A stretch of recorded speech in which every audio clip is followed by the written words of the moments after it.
शर्म इतनी है कि बंदा तेरा कहलाता हूँ। हर किस्म की हमदे सना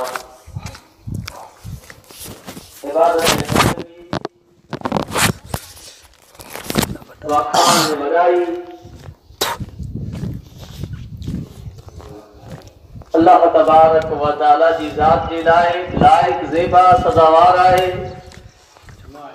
जेको अकेलो हिन पूरी दुनिया जो पूरी कायनात जो खालिक ऐं मालिक आहे। अल्लाह तबारक व तआला जी तारीफ़ का वास्ता बेहिसाब अनगिनत लातादाद दरूद सलाम हुजन आमिना जी लाल अब्दुल्ला जी जिगर जनाबे मोहम्मद रसूलुल्लाह सल्लल्लाहु अलैहि वसल्लम जी ज़ात मथे जंहिंखे अल्लाह तबारक व तआला हिन पूरी दुनिया जी हिदायत जे लाइ मबूस फरमायो। बिरादरान इस्लाम, खुतबे मसनूना हम्द व सलात का बाद खुतबे जुमे जो मौजू आहे दुआ। बिरादरान इस्लाम, पामरे अल्लाह तबारक व तआला जा मोहताज आहियूं। पामरे के अल्लाह जी ज़रूरत आहे ऐं अल्लाह पाम इजारा कंहिंजो पर मोहताज न आहे। अल्लाह के पाम इजारा कंहिंजी पर ज़रूरत न आहे। जेकॾहिं हिन सॼी दुनिया जा इंसान मरे नेक बणिजी वञे, मरे तहज्जुद गुज़ार बणिजी वञे,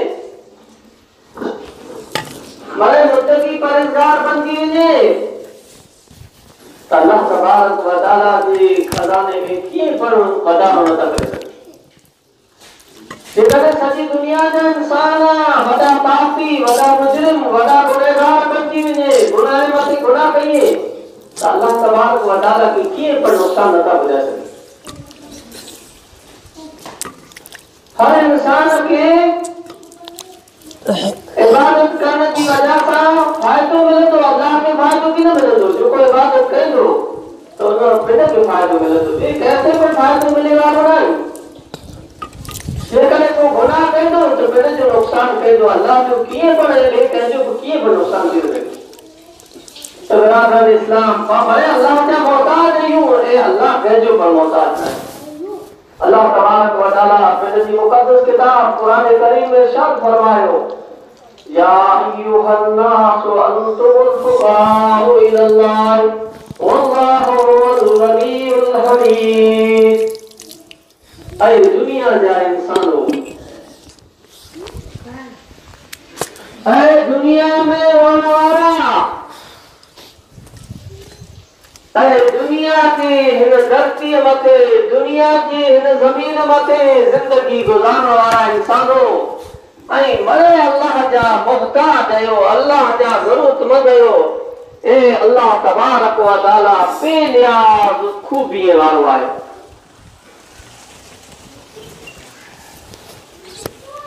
लेकिन अल्लाह तबारक व तआला हिन ॻाल्हि खे पसंदि करे थो त हुन जा बंदा, हुन जा बाना उन मथे उम्मीदूं रखे, उन साम्हूं हिन जा हथ फैलाइए ऐं पिण जी तमाम ज़रूरतें जो अल्लाह वटां सवाल करिए ऐं पिण जी हर मुश्किल, हर परेशानी में अल्लाह खे सॾु करिए ऐं अल्लाह वटां मदद घुरे ऐं उन साम्हूं पिण जे गुनाह जी माफ़ी मंगे ऐं उन जे अज़ाब खां पनाह तलब कई। अल्लाह के जरूरत न आहे, तंहिंजे बावजूद अल्लाह ही पसंदि करे थो त मुंहिंजा जेको बाना आहिनि दुनिया में रहण वारा, दुनिया में ज़िंदगी गुज़ारण वारा, मुझे अॻियां हथ फैलाइए, मुझे अॻियां दुआऊं घुरे। हर मुसीबत, हर परेशानी में, हर दुख में मुंहिंजा बंदा मूंखे सॾु कई। बिरादरान इस्लाम, दुआ जी कुरो अहमियत आहे, कुरो फज़ीलत आहे। नबी करीम सल्लल्लाहु अलैहि वसल्लम इरशाद फरमायो, अफज़लुल इबादत अद-दुआ, मेरा अफजल इबादत, मेरा बड़ी इबादत दुआ है।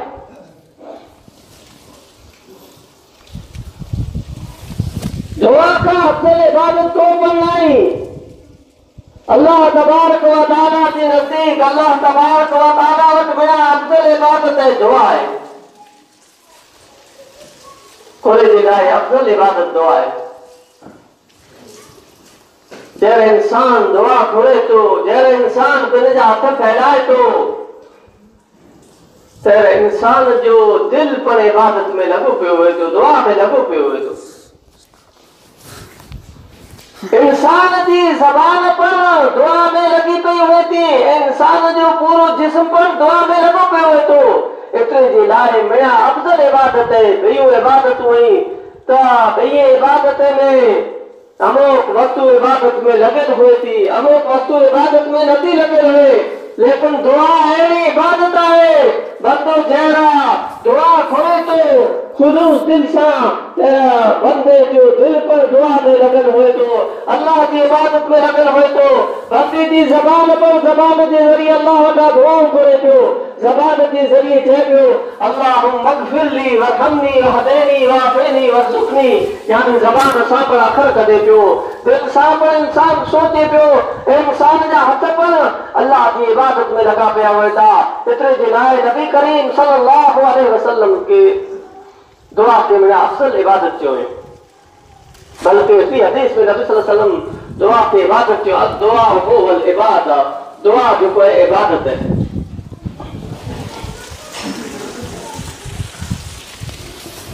दुआ में अल्लाह की फायदो नहीं, दुआ की अल्लाह की जरूरत नहीं।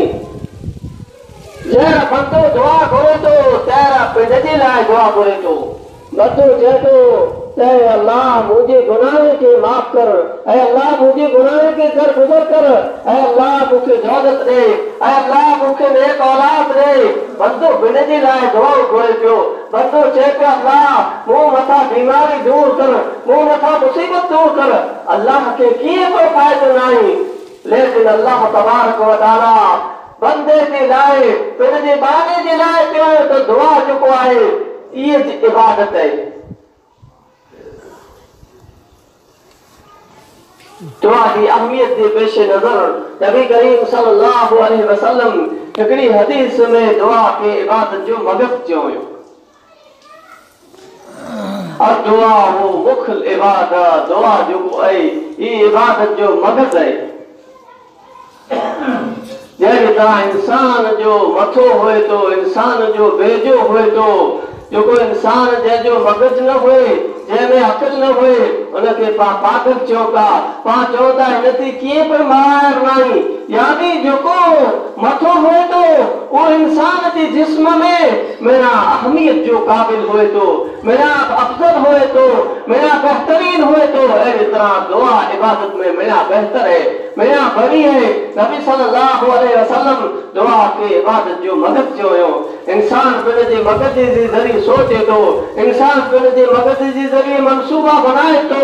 इंसान जो मगज ना है तो किए पर बयान नहीं। अहिड़ी तरह दुआ चुको है ये इबादत में मेरा अफजल इबादत है, इबादत जो मगज है।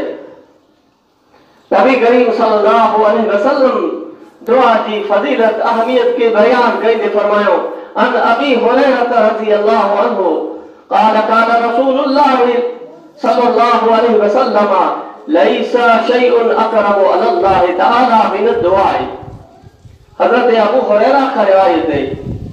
हजरत अबू हुरैरा हदीस चढ़ावी है। नबी करीम सल्लल्लाहु अलैहि वसल्लम फरमायो अल्लाह तबारक व तआला के नजदीक दुआ का वदारे को पण अमल मुअज्जज नहीं, को पण अमल अफजल नहीं, को पण अमल भलो नहीं। यानी दुआ जो को है मेरा अफजल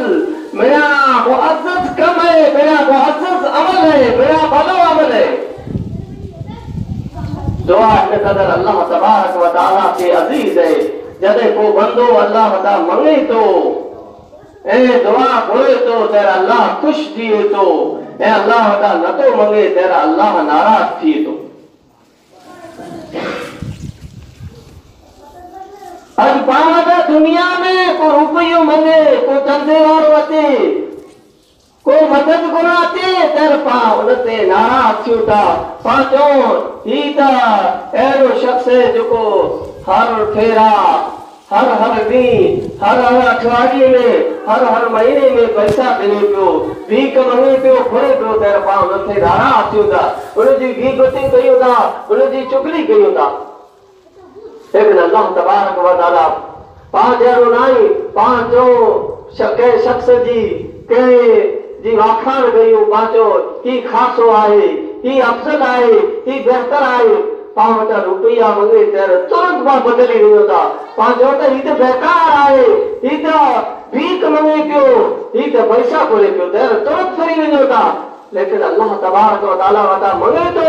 त पंहिंजी तरह नाराज़ नथो थिए, जहिड़ो नथो घुरे त अल्लाह तबारक व तआला नाराज़ थिए। अल्लाह तबारक व तआला क़ुरान करीम में इरशाद फरमायो, वक़ाल रब्बुकुम उदऊनी अस्तजिब लकुम इन्नल्लज़ीना यस्तकबिरूना अन इबादती सयदखुलूना जहन्नम दाखिरीन। यहाँ जे रब जो फरमान आहे, यहाँ जो रब फरमाए थो, ऐं मूं वटां दुआ करो, आऊं वञी दुआउनि खे क़बूल कंदुसि।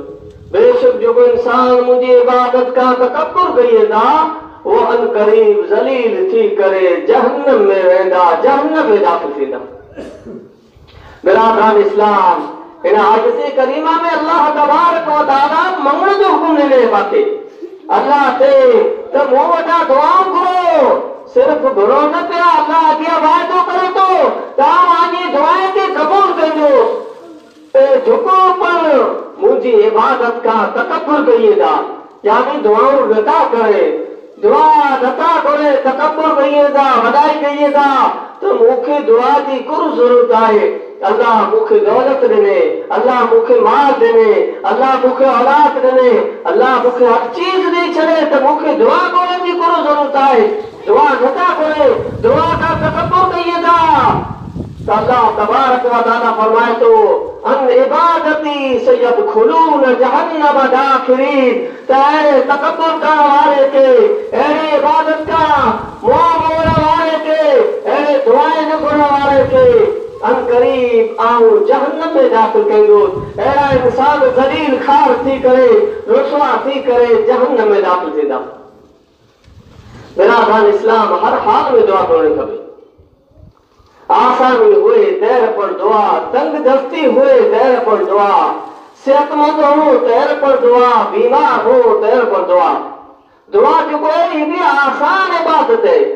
हिकिड़ी ॾुखी इबादत नाहे। दुआ जे लाइ मस्जिद अचण जी ज़रूरत नाहे, दुआ जे लाइ टाइम फिक्स नाहे, दुआ जे लाइ घर फिक्स नाहे, दुआ जे लाइ जंगल फिक्स नाहे। इंसान हर वक्त, हर हालत में, हर जगह मथे दुआ घुरी सघे थो।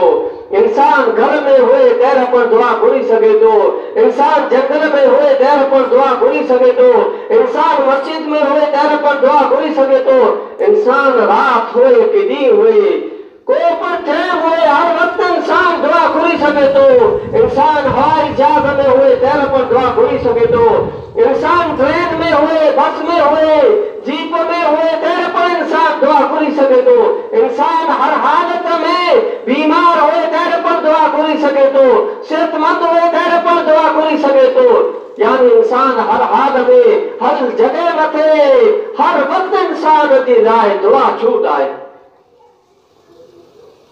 हज़रत अबू हुरैरा रज़ी अल्लाह अन्हु बयान कई था, रसूलुल्लाह सल्लल्लाहु अलैहि वसल्लम फरमायो, मन लम यसअलिल्लाह यग़ज़ब अलैहि। जो को शख्स अल्लाह वटां नथो मंगे, अल्लाह हुन ते गुस्सो थिए थो, अल्लाह हुन मथे नाराज़ थिए थो। हज़रत सलमान फारसी रज़ी अल्लाह अन्हु का रिवायत है, रसूलुल्लाह सल्लल्लाहु अलैहि वसल्लम इरशाद फरमायो, इन रब्बकुम हय्युन करीम यस्तही मिन अब्दिही इज़ा रफ़अ यदैहि इलैहि ऐ यरुद्दहुमा सिफ़रन। बेशक आजो रब वॾो हया वारो ऐं करम वारो आहे, जॾहिं हुनजो बंदो उनजी जानिब दुआ जे लाइ पंहिंजे ॿिन्ही हथ खे फैलाए थो, त हू पंहिंजे बंदे खां शर्माए थो त उनजे हथ खे ख़ाली ईअं पाछा लौटाए छॾे। अल्लाह हथ के वापस लौटाईंदे शर्माए थो, लेकिन दुआ नथा करो पा अल्लाह जे अगिया हथ नथा फैलायूं अल्लाह जे अगिया पा दुआ को नथा करो दुआ करो सच्ची दिल से तो अल्लाह तबारक व तआला पांजी दुआएं के कबूल करे। नबी करीम सल्लल्लाहु अलैहि वसल्लम इरशाद फरमायो अद्दुआ सलाहुल मुमिनी व इमादुद्दीनी व नूरुस समावाति वल अर्ज़ि। दुआ मोमिन जो हथियार है, दुआ दीन जो सुतून है, दुआ आसमाना जमीन जो नूर है। बिरादरान इस्लाम दुआ जो है ये मोमिन जो तो हथियार है। इंसान हथियारे के जरिए दुश्मन से मुकाबला करे तो जेकरे खाली हाथ हुए हथे में की न हुए तेरे इंसान मुकाबला न तो करे सके। अड़ी तरह दुआ जो है ये मोमिन जे लाए हथियार है। इन हथियार के पा फिदाए चलियो है, इन हथियार का पा दूर रहियो, इन हथियार का पा मोह मोड़ी गिरो है।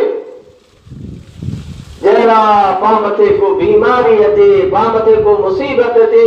तेरे पा डॉक्टर जा फेरा दियो पा हॉस्पिटल जा फेरा दियो फेरा दई दई करे जरा थकी पो जरा पैसा पर खींचे में न होए जरा हज़रत जी ताकत पर खत्म थी वञे तेरे पा तक थी करे इन हथियार के अपनायूं था। जेकॾहिं इन हथियार के पहिरीं पा बीमारी अचे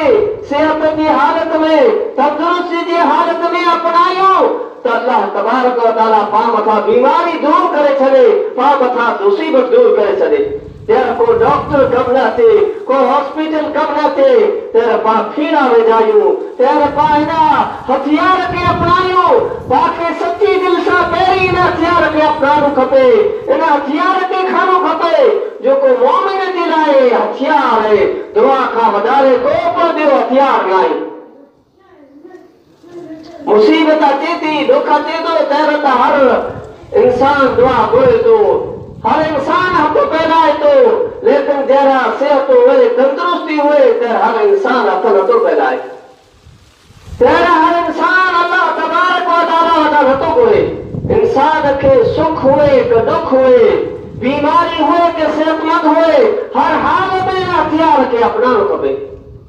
हज़रत अब्दुल्लाह बिन उमर रज़ियल्लाहु अन्हु बयान कई था रसूलुल्लाह सल्लल्लाहु अलैहि वसल्लम फरमायो इन दुआ यनफउ मिम्मा नज़रा व मिम्मा लम यंजिल फअलैकुम इबादतुल्लाहि बिद्दुआए। यकीनन दुआ अहिड़ियूं आफ़तूं जेको नाज़िल थी चुकियूं आहिनि अहिड़ियूं परेशानियूं जेको अचण वारियूं आहिनि आवियूं न आहिनि मुंहिंजे लाइ फ़ाइदेमंद आहे। इतने जे लाइ अल्लाह जा बंदा अल्लाह जा बाना दुआ करो दुआ के लाज़िम पकड़ो। यानी जो मुसीबत आवी नहीं उन्हीं जे लाइ त दुआ नथा बख्शाए तो मुसीबतूं दूर थी वञे वो मुसीबतूं हटी वञे। लेकिन जो मुसीबतूं अची चुकियूं आहिनि जो बीमारियूं अची चुकियूं आहिनि जो आफ़तूं अची चुकियूं उनमें नफ़े बख़्श कीअं साबित थींदी। उहो त पुॼी आयूं उहो त मुसीबतूं पुॼी चुकियूं आहिनि त उनमें पर नफ़े बख़्श साबित ईअं थींदियूं त अल्लाह हुनखे सब्र जी तौफ़ीक़ ॾींदो उहो उन परेशानीअ मथे सब्र कंदो उन तकलीफ़ मथे सब्र कंदो। ऐं जेको मुसीबत आवियूं न आहिनि जंहिंजी पाण ख़बर न आहे त सवारे पाण मथे कहिड़ी मुसीबत अचे वारी आहे सवारे पाण मथे कहिड़ी आफ़त अचे वारी आहे सवारे कहिड़ो दुख अचे वारो आहे सवारे कहिड़ी बीमारी अचे वारी आहे पाण दुआऊं घुरो त उहो दुख उहा ई भॼी वञे उहो बीमारियूं पंहिंजे दुआउनि जी वजह सां उहा ई भॼी वञे। लेकिन पाण दुआऊं नथा करो हिते जे लाइ पाण मथे दुख अचे पिया तकलीफ़ मथे तकलीफ़ अचे पई। रसूलुल्लाह सल्लल्लाहु अलैहि वसल्लम फरमायो को मुसलमान जॾहिं अहिड़ी दुआ घुरे थो जंहिंमें गुनाह न हुए ऐं कतई ॾींहं जी दुआ न हुए त उनखे टे वेझारा हिकिड़ी चीज़ अल्लाह ज़रूर अता करे थो या अल्लाह मुंहिंजी दुआ खे क़बूल करे थो या ज़ख़ीरे आफ़त बनाए छॾे या उन जहिड़ी को मुसीबत दूर करे छॾे। हिकिड़े सहाबी चए त असीं वधारे दुआ घुरंदासीं रसूलुल्लाह सल्लल्लाहु अलैहि वसल्लम फरमायो त अल्लाह तबारक व तआला खे वधारे ॾींदो जितरो दुआ घुरंदा त अल्लाह खे वधारे ॾींदो। अल्लाह के खज़ाने में खोट थोरो आहे जेको अल्लाह तबारक व तआला ऐं दुआ घुरो पिया ऐं वधारे घुरो पिया अल्लाह अल्लाह जी दुआ के कबूल न करे जे हिके हम ॾेई ॾेई थकी रही आहियां पाण वटि हिकिड़ो ॾींहुं कोई पैसा बि न थिए ॿियो ॾींहुं अचे टियों ॾींहुं अचे पाण भॼाए छॾियूं पाण थकी पऊं अल्लाह जे खज़ाने में खोट न आहे पंहिंजे खज़ाने में खोट थी सघे थी पाण वटि पंहिंजे खीचे में पैसनि जी खोट थी सघे थी घर में खोट थी सघे थी लेकिन अल्लाह वटि को पण खोट न आहे नबी सल्लल्लाहु अलैहि वसल्लम फरमाया आहिनि वधारे दुआऊं घुरो था तव्हांखे अल्लाह तबारक व तआला वधारे ॾींदो अल्लाह जे खज़ाने में कीअं पण खोट न आहे त बिरादरान इस्लाम तव्हां सोचियो था तव्हां दुआ घुरां पियो मूंखे दुआ जो फ़ाइदो नथो मिले मुंहिंजी दुआ अल्लाह तबारक व तआला क़बूल नथो करे यकीन अल्लाह कबूल करे तो लेकिन खबर काथे नथी पए त्री फायदे में जरा अल्लाह तबारक व तआला पंहिंजी दुआ में हिकिड़ो फ़ाइदो ज़रूर रखियो हुए याद अल्लाह तबारक व तआला अगरि जेको चीज़ पाण मंगे उहो ॾेई छॾींदो याद अल्लाह तबारक व तआला उनखे आख़िरत जी लाइ फ़क़ीर बनाए छॾींदो या उनजे को मुसीबत दूर करे छॾींदो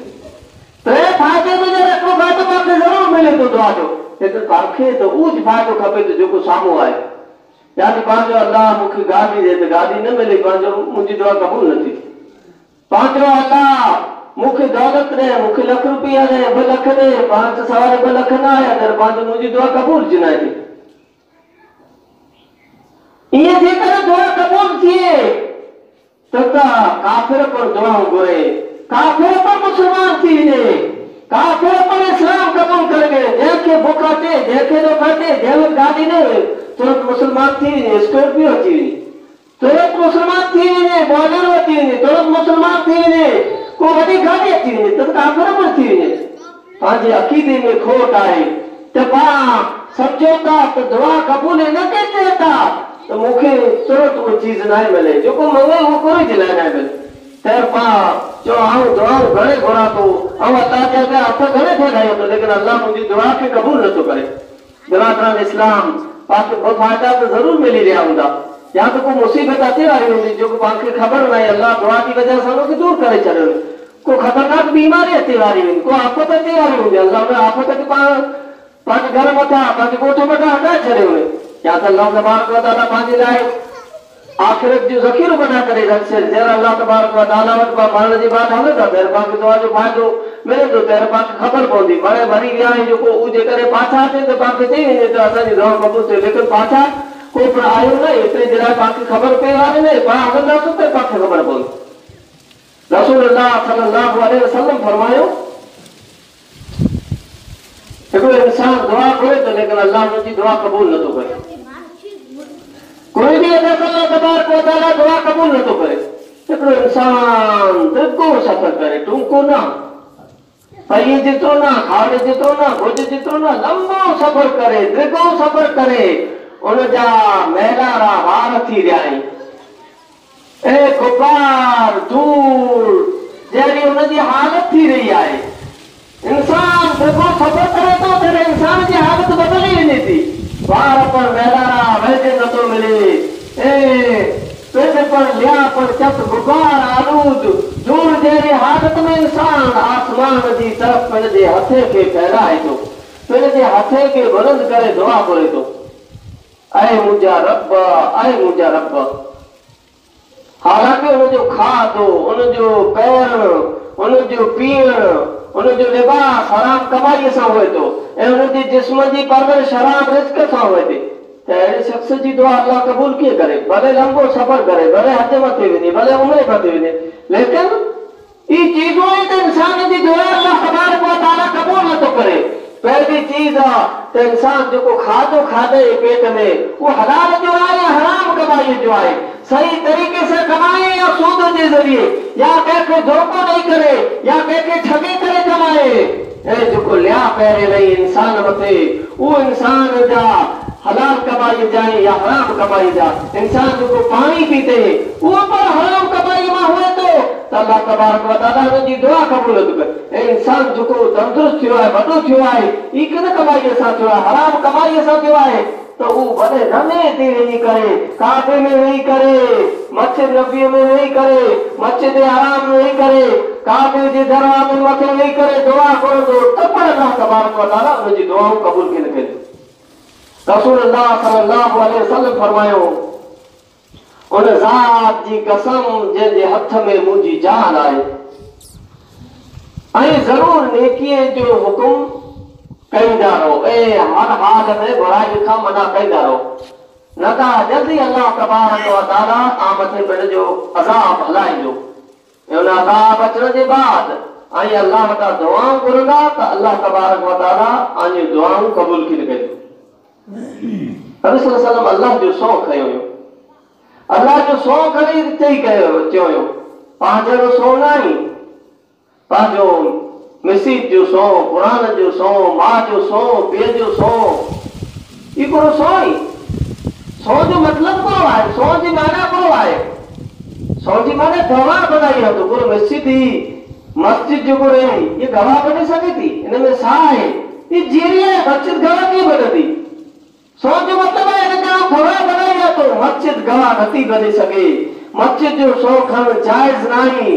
मां पीउ बेगत वेठा आहीं तुरंत रोते मां पीउ जो सौ तुरंत औलाद जो सौ औलाद खे ख़बर न आहे के ॻाल्हि थी लेकिन औलाद जो सौ मां पीउ खे ख़बर न आहे लेकिन मां पीउ जो सौ ऐं क़ुरान जो सौ ई पंहिंजी ज़बान जे मथे हर वक़्तु जारी आहे क़ुरान त हिकिड़ा पना आहिनि हिकिड़े पढ़े जी किताब आहे हिकिड़ी हिदायत जी किताब आहे अल्लाह हिन किताब खे सौ खणे जे लाइ न हलाए ई पना कीअं गवाह बनी सघंदा जंहिंमें साह न आहे जंहिंमें रूह न आहे बल्कि नबी सल्लल्लाहु अलैहि वसल्लम सौ खयो त अल्लाह जो कयो ये न त पंहिंजे लाइ जान थी वियो जर खपे पाण सौ खणो पिया सौ को अहम ज़रूरत हुए थी को अहम वजह हुए थी जर खणो खपे रोडे मथे रस्ते मथे गॾीअ में अल्लाह जो सौ न खणो खपे को ज़रूरत हुए सौ खणाए जर खणो खपे नबी सल्लल्लाहु अलैहि वसल्लम अल्लाह जो सौ खयो ॿिए कंहिंजे ऊपर हदीस में नथो मिले त मस्जिद जो सौ खयो हुयो कया ॿिए कंहिंजो सौ खयो नबी सल्लल्लाहु अलैहि वसल्लम कंहिंजे ऊपर सौ न खयो नबी सल्लल्लाहु अलैहि वसल्लम उन ज़ात जी कसम जंहिंजे हथ में मुंहिंजी जान आहे कंहिंजे हथ में जान आहे पंहिंजी नबी सल्लल्लाहु अलैहि वसल्लम जी कंहिंजे हथ में जान हुई अल्लाह जे हथ में हुयो अल्लाह जो सौ खयो हुयो ते उन ज़ात जी कसम जंहिंजे हथ में मुंहिंजी जान आहे ऐं ज़रूर नेकीअ जो हुकुम ॾींदा यानी हिकिड़े ॿिए खे नेकीअ जो हुकुम ॾींदा ये न त पंहिंजे इबादत कयो पिया पंहिंजी नमाज़ूं पढ़ो पिया पंहिंजी तहज्जुद पढ़ो पिया ॿिए खे पिणु हुकुम कयो ॿिए खे पिणु चओ हलो नमाज़ पढ़ रस्ते मथां अचो पिया रोड मथे अचो पिया पोइ वेठा आहीं त उन खे चओ हलो नमाज़ पढ़ अल्लाह तबारक व तआला पाण इबादत जे लाइ मोकिले दुनिया में पंहिंजे रोड ते वेहण जे लाइ पुले मथे वेहण जे लाइ न मोकिले उनखे आराम से सम्झायो ईअं न त घोड़ो घोड़ो चई करे काफ़िर चई करे ईअं न आहे ई दावत जो तरीक़ो न आहे नरक ज़बान जे ज़रिए उनखे हिकिड़ो ॾींहुं चओ ॿियो ॾींहुं चओ टियों ॾींहुं चओ त उहो अञा अहिड़ी तरह के गुनाह जो कमु कंदे ॾिसो त उनखे रोकियो ऐं हर हाल में गुनाह खां मना कंदा रहो जेकॾहिं ही बि कमु न कया नेकीअ जो हुकुम न कया बुराईअ खां रोकिया न तव्हांखे नुक़सानु कहिड़ो थींदो उहो गुनाह करे पियो तव्हांखे कोन ज़रूरत आहे वो नमाज नथो पढ़े भले रोते सोए पाके कीअं पण ज़रूरत न आहे लेकिन पाके ज़रूरत आहे पंहिंजे लाइ पण नुक़सान आहे नबी सल्लल्लाहु अलैहि वसल्लम फरमायो जेकॾहिं गुनाह खां मना न कया नेकीअ जो नमाज जो हुकुम न ॾिना त अल्लाह तबारक व तआला मोड़ो न जल्दी आमत पिण जो अज़ाब हलाईंदो तको आमत पिण जो अज़ाब हलाईंदो ऐं जॾहिं अज़ाब अची वेंदो तॾहिं अल्लाह वटां दुआऊं घुरंदा त अल्लाह अञूं दुआऊं पण क़बूल कीन कंदो पोइ अल्लाह अज़ाब हटाईंदो की न अल्लाह अज़ाब दूर कीन कंदो जॾहिं अची वेंदो तॾहिं उन खां पहिरीं हिन तरीक़े खे अपनाइणो खपे बिरादरान इस्लाम दुआ जेको आहे तमामु हदीस मां साबित थियो मालूम थियो आयत मां